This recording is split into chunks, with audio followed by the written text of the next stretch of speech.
Hi guys, Erica and Dayle. We're Hi. back today to do some hamstring strengthening. So if you ever feel like the hamstring attachment right at your little butt bone is pulling and it feels sore, rather than trying to stretch the hamstring even more, we're going to do some strengthening so that there's no longer that tugging and gripping. And now hamstrings are very sensitive. So if you've passed your boundary with your hamstrings, you're going to have to do even more to contract and tone so that this pulling effect goes away. And any pulling on the back of the hamstring is going to start to pull on the pelvis, and then you'll start to feel it in the front of the hips as well. So what you'll need for today is a blanket and 2 blocks. And these are just quick drills that you can do when you feel like that pain is lingering, just to kind of get the body back into shape. So Dayle's going to come into half splits. She's going to start on her left side because that's the less aggressive side. And back toes can stay curled under, or they can press to the top of the foot. It really just depends on what feels more supportive for you. Now, Dayle is going to soften her big toe side, pull back through her pinky toe side, and already this creates a different rotation in her leg. So pull back through the pinky toe or the big toe a lot. And her leg starts to externally rotate because this is hyperextended. So she's going to soften that, pull back from the pinky toe, the leg comes into neutral, and then as slow as she can, put a little bend behind the knee, extend the heel out an inch, and then slowly pull the thigh back in. Yep. It's such a micro movement, but the bend behind the knee is crucial. And then slowly pull back in. She's going to do 3 more rounds on the right side. With the abdomen toning, there's length and lift through her torso. This is harder than it looks, guys. Yes. People usually don't love this. You're doing it too, right? Right? Leave me out here all by myself. This is hard. Okay. Put a bend to your front knee, and then you're just going to switch out sides. Now again, do the leg setup how you would normally do it. And I can see from her knee that the leg starts to turn out. So she's going to do less flexing through the big toe side, try to pull back through the pinky toe side. And you can even imagine that there's this figure 8 running from the pinky outside of the calf, crosses the knee up her inner groin, and then it comes back down. So the big toe is still getting activity. It's just not overworking for her. I'll put a deep bend, and she's going to do 7 sets on this side because this is her side that she's feeling it. And I want you to try not to move the pelvis too much. So she's hugging in. Yeah. And it's such a small range of motion with the breath. And then if you notice that the knee starts to lock out, yep, put a little bend.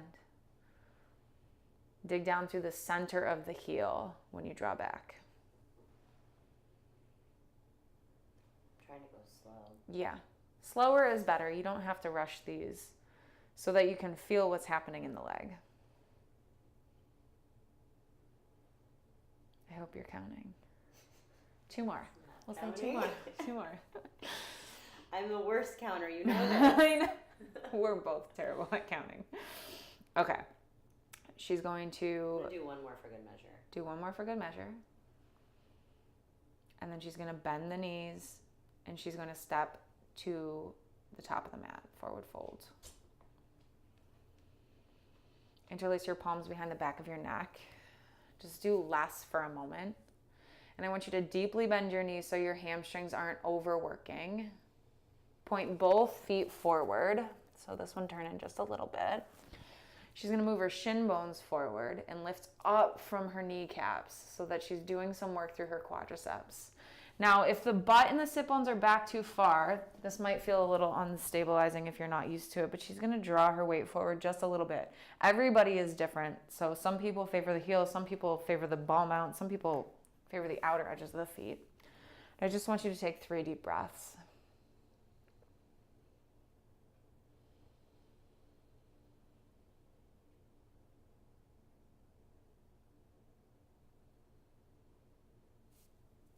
And because the hamstrings work with a lot of supporting muscles on the back of the thigh, the next drill that we do is just it's gonna be more for inner groin, but that also works similar sensation. So when she's ready, she's slowly going to bend her knees and come down, and she's going to take tabletop pose facing the camera. And then from tabletop pose, she's going to take a variation of Parigasana. So scoot over to the left just a little bit. You're going to extend your right leg to the right and put your foot on the blanket. Yep. Breathe. Her foot is in triangle pose. Scoot back just a little bit. Yeah. And I'll move this for you, but I'm just nervous that you're gonna, yeah. Okay. Torso stays in tabletop. So she's gonna do her best. Do you want to block underneath the hand? Are you okay? I think I'll be okay. Okay. And so right now her hip is already hiked up, so I'm gonna have her draw the hip out and the foot out just a little bit. And then turn both hip points slightly towards the ground. Bring this foot up a little bit higher. And then again, it's such a micro movement. You're gonna put a little bend behind the knee and draw the foot in an inch. Then draw the foot out an inch. Scoop up the low belly. Take 4 rounds. So she's working everything from the inner leg line. How's it feel? Feels good. So great. I feel like I'm cleaning your floor. Do one more. Stop polishing it up. Okay, slowly stop. Now she's going to come into Anjaneyasana facing that way. So go left foot forward, right foot stays on the blanket. Oh, do I put the top of my foot on the blanket? Nope. Just keep it here? Well, put this foot forward into runners. Yeah. She's going to curl the toes under. Okay. This is a great place to use the blocks to stay elevated. And she's going to... This is already very hard. She's going to hug the pelvis in so that it's stable. Yep. And then she's going to put a little bend behind the knee, extend the leg straight, chest forward, and then draw in. And you're going to do 5 of these. This is the hardest one. It's such a micro movement, but the entire leg is engaged. Try not to move the right hip too much. So bend the right leg. Oh, sorry, this is your left leg. Then extend back. Yes, do one more. Okay, pause. Drop your back knee down. Hands to the top of the thigh. Breathe. Is that your good leg or your bad leg? This is my bad leg. It's my getting better leg. Getting better. Okay. That was hard.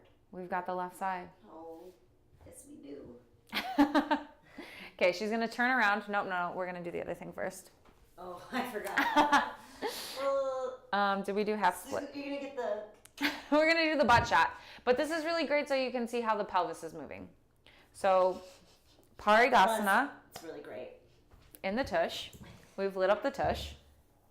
She's going to stabilize her torso into tabletop pose, scoop up her low belly so her abdomen is toned, and she's going to go out a little inch, and then from her inner thigh, try to pull in. Now try not to move the opposite leg too much. And I would say for you, go even wider. Yep. And now come into about there. Yep.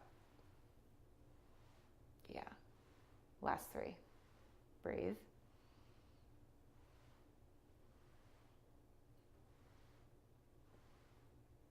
We're so bad at counting. That's good. I'm like, we're doing 3. We're doing 15. That's what yoga teachers do. We're like, it's 3. It's actually 40. It's actually 3,900. Okay. Okay, done with that one? Done with that. Take Anjaneyasana. Last little bit of home stretch. Hands to blocks. This is like, it's still like feeling all that stuff. A lot of stuff. All the stuff we just did. Okay. Pause. So in this front leg, I'm trying to keep this hip down, right? Yeah, yeah. Yeah, So so you can see this one, guys. so that the hip keeps drawing back and this glute is participating. This is nice and firm.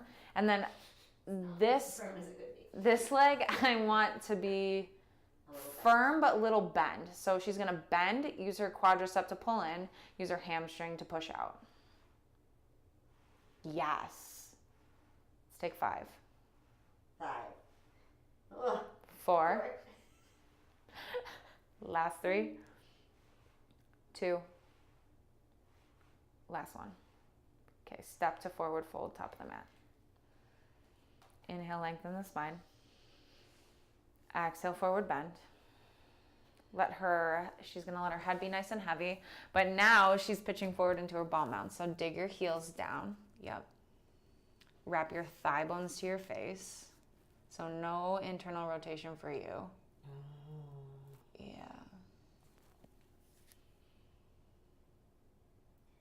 That makes a big difference. Good. How do you determine that? You look at the feet, you look at the knees, and then what the thighs are doing. So with Dayle, I know that because she's big toe flexing all the time, that her foot starts to externally rotate. So when the feet are grounded and your feet are not hyperextending and your feet are just in neutral, you need less of everything. Like your legs are already in place. So if she was to take her inner thighs back, like physically move her inner groin back, then all of this pulling that she's already feeling is not going to be great for her.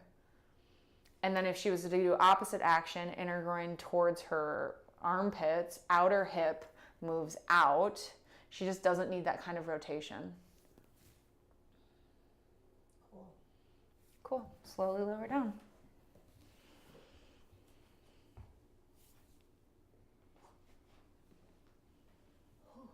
That's all we've got for today. You could do the previous video with Supta Padangusthasana after you've done all of this contraction work. Have a great day. Namaste.